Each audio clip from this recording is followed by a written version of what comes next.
بسم الله الرحمن الرحيم. الحمد لله وكفى وسلام على عباده الذين اصطفى. أما بعد، أعوذ بالله من الشيطان الرجيم. بسم الله الرحمن الرحيم. سبحان الذي أسرى بعبده ليلا من المسجد الحرام إلى المسجد الأقصى الذي باركنا حوله لنريه من آياتنا إنه هو السميع البصير.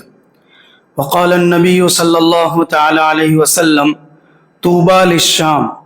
قلنا: لأي ذلك يا رسول الله؟ قال: لأن ملائكة الرحمن باسطة لأجنحتها عليها. وقال النبي صلى الله عليه وسلم: اللهم بارك لنا في شامنا، اللهم بارك لنا في يمننا، أو كما قال رسول الله صلی اللہ علیہ وسلم.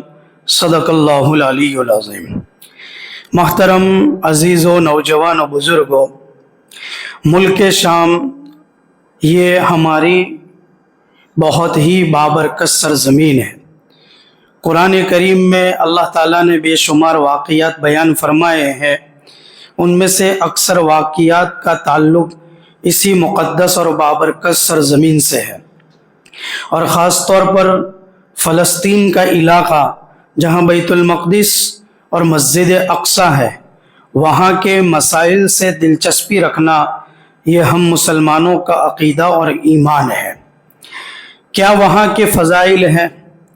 خاص طور پر بیت المقدس، جس کو بیت المقدس کہو، بیت المقدس کہو یا القدس کہو، اور تینوں کا مطلب ایک ہی ہے، یعنی وہ بابرکت جگہ جہاں سے آدمی اپنے گناہوں سے پاکی حاصل کر سکتا ہے.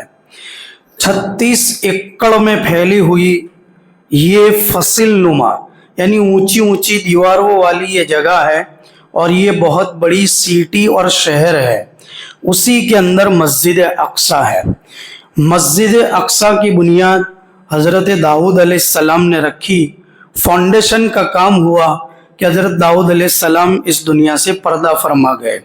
اس کے بعد ان کے بیٹے جانشین ہوئے، اور حضرت سلیمان علیہ السلام نے جناتوں کے ذریعے اس مسجد کو بنایا. ایک جماعت کو سمندر سے یاقوت کے موتی نکالنے کی ذمہ داری دی، ایک جماعت کو کھدانوں سے اور کانوں سے سونا اور چاندی نکالنے کا حکم دیا، ایک جماعت کو پوری دنیا سے سنگ مرمر لا کر یہاں پر یعنی جمع کرنے کا حکم دیا. اور ان سب کی تعداد اتنی ہو گئی کہ اللہ کے سوا کوئی نہیں جانتا. پھر اللہ کے نبی حضرت سلیمان علیہ السلام نے جناتوں کی مدد سے اس مسجد کو بنایا. کتنی بڑی مسجد ہے! یہ اتنی بڑی مسجد ہے کہ ایک ساتھ اس میں 7,000 لوگ نماز پڑھ سکتے ہیں. اور یہ مسجد اصل میں بیسمنٹ میں ہے، تہ خانے میں ہے. اوپر جو نظر آتی ہے یہ وہ مسجد اقصیٰ اوریجنل نہیں ہے جو حضرت سلیمان علیہ السلام نے بنوائی تھی. وہاں کی یوں سمجھو کہ روحانیت یہ ہے کہ اس مسجد کا ایک اسٹون یعنی ایک پورا ستون اتنا لمبا چوڑا ہے کہ اپنے میں دونوں ہاتھوں کو یوں چوڑا کر دوں اور اس کو پکڑنا چاہوں تو چوڑائی میں بھی اس کو پکڑ نہیں سکتا. اور یہ نیچے زمین سے لے کر چھت تک اور سلیب تک ایک ہی اسٹون اور ستون ہے. اتنی ہیوی مسجد وہ بنی ہے. اور یہی وہ بابرکت مسجد ہے جس میں اللہ کے نبی علیہ السلام نے تمام نبیوں کی معراج کے موقع پر امامت کروائی تھی. اس کے اندر کچھ توسیع بھی ہوئی تھی جو وقت کے بادشاہ مروان بن خلیفہ نے کروائی تھی. اور اوپر جو پرانی مسجد نظر آتی ہے وہ حضرت سلطان صلاح الدین ایوبی رحمۃ اللہ علیہ نے بنوائی تھی. ٹھیک اسی طریقے سے اسی مسجد کے اندر بابرکت جگہ کے اندر وہ محراب موجود ہے جہاں حضرت زکریا علیہ السلام امامت کروایا کرتے تھے. لکھا ہے کتابوں میں جس کو اولاد نہ ہوتی ہو وہ وہاں جا کر اولاد کی نعمت کو حاصل کرنے کے لیے دعا کرتے ہیں. اللہ تعالیٰ ان کو اولاد کی نعمت سے مالا مال کر دیتے ہیں. اتنی عظیم اور بابرکت جگہ ہے. وہ کنواں موجود ہیں جس کنویں کے اندر کسی زمانے میں اس مسجد میں 700 چراغ روشنی کے لیے جلائے جاتے تھے، اور پوری دنیا سے لوگ تیل بیچتے تھے چراغ جلانے کے لیے. تو وہ کنواں بھی موجود ہے۔ اسی لیے روایت میں آتا ہے حضرت میمونہ رضی اللہ عنہا نے حضور صلی اللہ علیہ وسلم سے پوچھا کہ یا رسول اللہ، اگر میں مسجد اقصی جانے کی طاقت نہ رکھ سکوں تو مجھے کیا کرنا چاہیے؟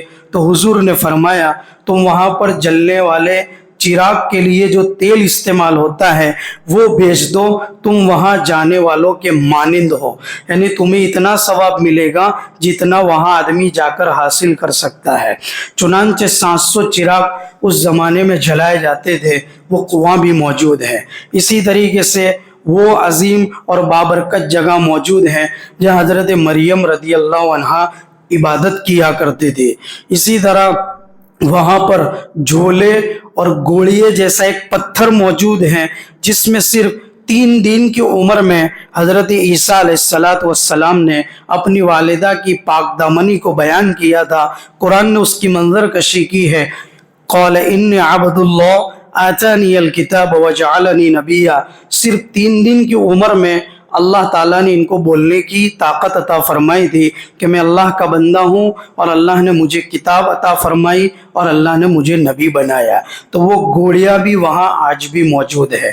اسی طرح اللہ کے نبی علیہ السلام نے معراج کے سفر کے موقع پر جو براق کے جانور کے اوپر سوار ہو کر مسجد حرام سے مسجد اقصی کا سفر کیا تھا، تو جس جگہ پر کھونٹے پر اس کو باندھا تھا وہ جگہ اور وہ کھونٹا آج بھی موجود ہے۔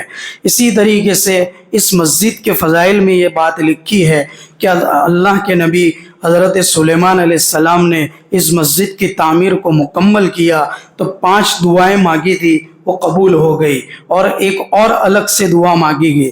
حضرت عبداللہ ابن عمر رضی اللہ عنہما کی روایت میں ہے کہ اللہ کے نبی علیہ السلام نے فرمایا حضرت سلیمان علیہ السلام نے دعا اللہ سے مانگی تھی کہ جو آدمی خالص اس نیت سے مسجد اقصی میں حاضری دے کہ اس کا مقصد صرف یہاں نماز پڑھنا ہو، تو جو آدمی یہاں آ کر نماز پڑھے گا وہ اپنے گناہوں سے ایسے پاک صاف ہو جائے گا جیسے آج ہی ماں کے پیٹ سے پیدا ہوا ہے۔ پھر 5 دعائیں الگ سے مانگی تھی کہ جو کوئی توبہ کی نیت سے اور گناہوں کی معافی کی طلب کی نیت سے اس مسجد میں آئے گا، اللہ اس کی توبہ قبول کر لے گا۔ جو کوئی کسی خطرے سے امان کے لیے اس مسجد میں آئے گا، اللہ تعالیٰ اس خطرے سے اس کو امان اور سیکیورٹی عطا فرمائیں گے۔ اور جو کوئی غریب آدمی اس مسجد میں آئے گا، اللہ اس کو مالداری عطا فرمائیں گے۔ جو کوئی بیمار اس مسجد میں آئے گا، اللہ اس کو شفا عطا فرمائیں گے۔ اور جو کوئی اس مسجد میں جب تک رہے گا، اللہ کی خاص نظری عنایت اس کو نصیب ہوگی۔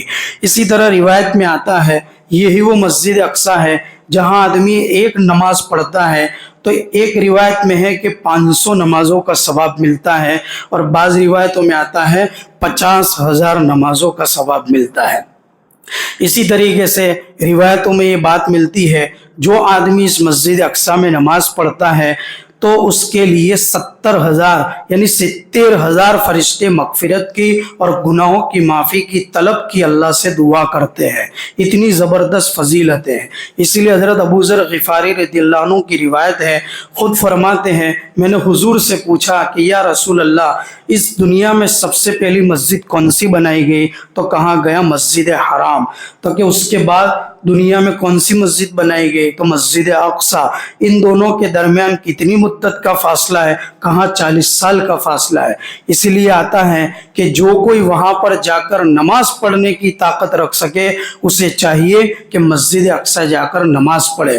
اسی لیے حضرت عبداللہ ابن عمر رضی اللہ عنہ کے بارے میں آتا ہے کہ وہ حجاز سے یعنی مکہ المکرمہ اور مدینہ طیبہ سے فلسطین کا خاص طور پر اس طرح سفر کرتے تھے کہ وہ مسجد اقصی میں آ کر جتنی ان کو رکعتیں نماز پڑھنی ہوتی اتنی نماز کی رکعتیں ادا کرتے اور وہاں سے فوراً نکل جاتے تھے، وہاں کی جگہ کا پانی تک نہیں پیتے تھے، اور پھر اللہ سے دعا کرتے تھے کہ اللہ میں اس مسجد میں صرف اور صرف نماز کے لیے حاضر ہوا ہوں، یا اللہ تو میری حاضری قبول کر لے۔ اسی لیے اللہ کے نبی علیہ السلام نے جن 3 مسجدوں کے لیے اسپیشل سفر کرنے کی اجازت دی ہے اس میں مسجد حرام ہے، مسجد نبوی ہے اور ایک مسجد اقصی ہے۔ اسی لیے حدیث شریف میں آتا ہے اللہ کے نبی علیہ السلام نے فرمایا جو کوئی آدمی طاقت رکھ سکے اسے چاہیے کہ بیت المقدس کے ارد گرد جگہ حاصل کرے، مکان بنائے اور اس طرح وہاں پر رہے کہ اس کو مسجد اقصیٰ کے مینارے اور اس کی دیواریں نظر آئے۔ جو کوئی اس طرح وہاں رہے گا وہ اس کے لیے دنیا مافیہا سے بہتر ہے۔ اتنی زبردست فضیلت والی مبارک یہ جگہ ہے، اس کو بولتے ہیں مسجد اقصیٰ۔ اور مسجد اقصیٰ، بیت المقدس، بیت المقدس اور القدس، یہ ایک سٹی اور شہر کا نام ہے جو 36 ایکڑ میں پھیلا ہوا ہے، اس کے اندر یہ جگہ موجود ہے۔ اس کے بغل کے اندر ایک اور عبادت گاہ ہے جس کو بولتے ہیں قبۃ الزخرا، جو گولڈن ہم کو نظر آتا ہے گنبد، وہ مسجد اقصیٰ نہیں ہے، وہ مروان بن عبد الملک نے اپنی حکومت کے زمانے میں اس کو بنوایا تھا اور اس کی تکمیل جو ہے اس کے بیٹے نے کی تھی۔ یہ صرف ایک نارملی عبادت گاہ ہے اور اس کے اوپر 200 کلو سونا چڑھایا ہوا ہے۔ وہ جو گنبد گولڈن نظر آتا ہے وہ مسجد اقصیٰ نہیں ہے، لیکن اس کی بھی عجیب و غریب فضیلت ہے۔ قبہ بولتے ہیں گنبد کو اور زخرہ بولتے ہیں بہت بڑی پتھر کی چٹان کو، یعنی بہت بڑی پتھر کی چٹان والا گنبد۔ تو وہاں اندر جو ایک چٹان ہے بہت بڑی، جن لوگوں نے حرمین کا سفر کیا ہے تو صفا مروہ کی جب ہم دوڑ لگاتے ہیں تو صفا کے اوپر جیسے ایک اونچی پہاڑی ہے جس کو آج کل شیشے سے پیک کر دیا گیا ہے، وہاں بھی ایک اونچی چٹان والا پتھر ہے۔ یہ پتھر کی فضیلت بھی بہت عجیب و غریب ہے۔ لکھتے ہیں حدیثوں میں یہ بات ملتی ہے، یہی وہ پتھر ہے کہ جس کے اوپر تمام نبیوں نے عبادت کی ہے، یہی وہ پتھر ہے جس کے اوپر کھڑے ہو کر میرے اور آپ کے آقا جناب محمد رسول اللہ صلی اللہ علیہ وسلم نے معراج کا آسمانوں کا سفر کیا تھا، اور یہی وہ پتھر ہے کہ جس کے نیچے سے بادل چلتے ہیں، سمندر چلتے ہیں، ہوائیں اللہ چلاتا ہے، اور دنیا میں 4 جنتی نہریں ہیں، سیحون، جیحون، نیل اور فرات، یہ چاروں کی چاروں جو ہے اس کے نیچے سے چلتی ہے۔ اسی طرح یہی وہ چٹان والا پتھر ہے کہ جس کے اوپر کل قیامت کے دن کھڑے ہو کر حضرت اسرافیل علیہ السلام سور پھونکیں گے اور اسی کے اوپر سے لوگوں کا حساب کتاب ہوگا۔ اور یہی وہ پتھر ہے کہ جس کے ارد گرد اگر کوئی آدمی وہاں پہنچ کر 1000 نفل نمازیں ادا کر لے تو وہ دنیا میں موت سے پہلے جنت میں اپنا ٹھکانہ دیکھ لے گا۔ سبحان اللہ، یہ وہ بابرکت جگہ ہے۔ اور لکھا ہے کہ پوری دنیا میں آسمان اور زمین کے درمیان سب سے کم فاصلے والی اور سینٹر والی اگر کوئی جگہ ہے تو یہ چٹان ہے۔ لکھا ہے کہ ایک روایت میں 12 میل اور ایک روایت میں ہے 18 میل، یعنی تقریباً 16 کلومیٹر یا 25-26 کلومیٹر کے درمیان، زمین اور آسمان کے درمیان کم سے کم فاصلے والی جگہ ہے۔